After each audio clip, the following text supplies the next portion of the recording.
This is Dibba Football Stadium. Hello everyone, আসসালামু আলাইকুম। It's me কেন শাকিল অ্যান্ড কেমন আছেন সবাই? অনেকদিন পর আজকে চলে আসলাম ডিব্বা ফুটবল স্টেডিয়ামে ফুটবল ম্যাচ উপভোগ করার জন্য। আমার এই পেজে দীর্ঘদিন যাবৎ ভিডিও আপলোড করি নাই, তার মেইন রিজন হচ্ছে আমার মোবাইলটা সেল করে দিয়েছিলাম।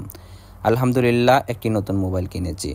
আগের মতো কন্টিনিউ ভিডিও আপলোড করতে পারবো না, ইনশাআল্লাহ মাঝে মধ্যে ভিডিও আপলোড করার চেষ্টা করব।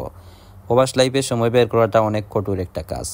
এটা হচ্ছে ডিব্বা স্টেডিয়ামের মেইন স্টেডিয়াম। এই মাঠে প্রফেশনাল সব ম্যাচ অনুষ্ঠিত করা হয়। স্টেডিয়ামের দৈর্ঘ্য প্রস্থ মাশাআল্লাহ অনেক বড়। এই স্টেডিয়ামের এরিয়ার ভিতরে প্রায় 5 থেকে 6টি মাঠ রয়েছে যদি ভুল না হয় আমার। এখানে কিছু মাঠে প্র্যাকটিস করানো হয়, কিছু মাঠে ফ্রেন্ডলি ম্যাচ অনুষ্ঠিত করা হয়। তো আমরা আসার পর একটা ফ্রেন্ডলি ম্যাচ দেখতে পাই, যেখানে ফ্রেন্ডলি ম্যাচ খেলানো হয়।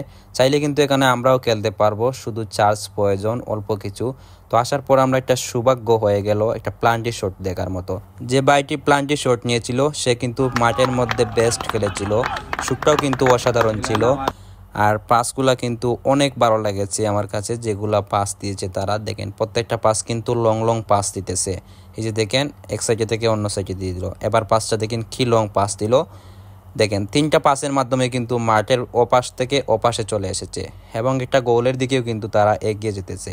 প্লান্টি শটে অলরেডি একটা গোল হয়ে গেছে, এটা দুর্ভাগ্যবশত গোল হয় নাই, উপর দিয়ে চলে গেছে সাইড লাইনের বাইরে।